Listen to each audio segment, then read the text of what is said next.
Stage 4 మోకాళ్ల అరుగుదలకి నొప్పి లేకుండా కీళ్ల మార్పిడి ఆపరేషన్ చేయబడును. Doctor Ramesh Gajula, endoscopic spine ortho surgeon and pain physician, panacea spine pain ortho and sleep centre, Uppal, Hyderabad. Boyapati Rajasekhar, Swathi medical shop యజమానిని. గత 10 సంవత్సరాలుగా గూడూరు హాస్పిటల్ రోడ్డులో నేను సొంతంగా నిర్ణయం చేసుకుంటున్నాను. ఈ నా మీద కష్టపూర్వకంగా వేరే వ్యక్తులు నేను మా భార్య మా పిల్లలు హ్యాపీగా జాబ్ చేసుకుంటూ బెంగళూరులో సాఫ్ట్వేర్ జాబ్ చేసుకుంటుంది. నా కుమారుడు వచ్చి ESCలో MSc కంప్యూటర్ అయ్యి జాబ్ టెస్టింగ్లో అక్కడ చేసుకుంటున్నాడు. అతని పాటికి అతను హ్యాపీగా ఉన్నాడు. మా పాప హ్యాపీగానే ఉంది.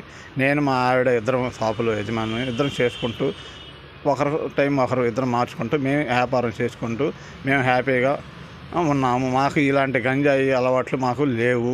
కావాలని మమ్మల్ని రోడ్డు మీదకి లాగాలని, మా మీద ఉద్దేశపూర్వకంగా మనసులో ఎవరు సాధించాలని చెప్పి మా మీద కసి కట్టి వాళ్ళు మా షాపు పక్కన సందు ఒకటి ఉన్నది. ఆ సందులో గంజాయి అని అక్కడ పెట్టి వాళ్ళ పాటికి వాళ్ళు వ్యాపారం లేని సమయంలో చూసి వాళ్ళ పాటికి వాళ్ళు వ్యాపారం చేసుకుంటున్నారు.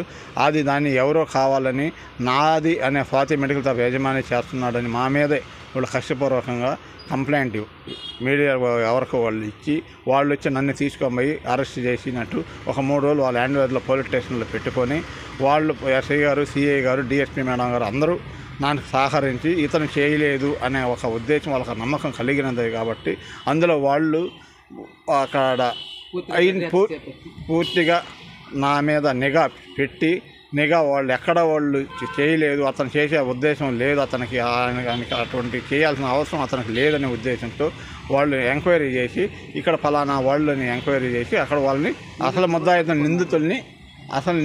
ముద్దాయిల్ని వాళ్ళు పట్టుకొని నన్ను స్టేషన్ నుంచి విడుదల చేసి నాకు ఏ శిక్ష లేకుండా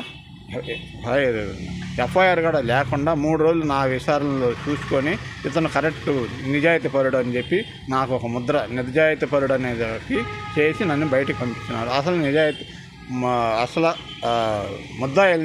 ముద్దాయిల్ని చేసుకొచ్చి స్టేషన్లో పెట్టి నన్ను వాళ్ళు హ్యాపీగా సంతోషంగా నీ ఇటువంటి లేదయ్యా, మాది ఏదైనా తప్పు ఉంటే మమ్మల్ని ఏమనుకోబాకండి, మిమ్మల్ని వాళ్ళు ఎవరు కంప్లైంట్ ఇచ్చిన దానివల్ల మిమ్మల్ని తీసుకొని పోవాల్సి వచ్చింది, మీరు అటువంటి వ్యక్తులు కాదని మాకు ఆల్రెడీ మేము అంతా ఇన్ఫర్మేషన్ చేసుకున్న తర్వాత నన్ను పకడ్బందీగా CI గారు, SI గారు, DSP మేడం అందరూ కలిసి నన్ను హ్యాపీగా నీది ఏ తప్పు లేదని చెప్పి నిర్ణయం తీసుకొని నన్ను బయటికి పంపించినారు.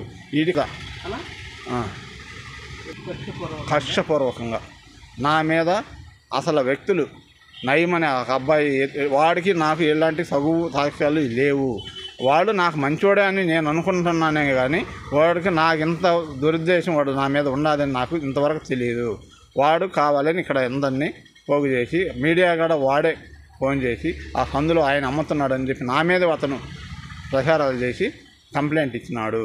కాబట్టి జనసేన పార్టీ అనే ఆయన నాకు జనసేన పార్టీ అనే ఇది నాకుంది సపోర్ట్ బలంగా ఉండాలనే ఉద్దేశంతో అతను నన్ను కావాలని ఇరికించి అక్కడ స్టేషన్ దగ్గర తీసుకొని SI గారు, CI గారు అన్ని నన్ను కొద్దిగా గట్టిగా అడిగినారు, ప్రెస్ చేసినారు. నీ ఏమన్నా ఉంటే చెప్పండి అని. నాదైతే ఏది లేదు సార్, నాకు ఎటువంటి సంబంధం లేదని నేను గట్టిగా వాళ్ళకి ప్రెస్ చేసి చెప్పిన దానివల్ల వాళ్ళు నిజాయితీగానే ఉన్నాడు, అతను ఏ తప్పు లేదని చెప్పి అసలు ముద్దాయిలు ఎవరని చెప్పి వాళ్ళు ఎంక్వైరీ చేసి పట్టుకున్నారు. For latest updates on India-Pakistan tensions, download RTV Live app.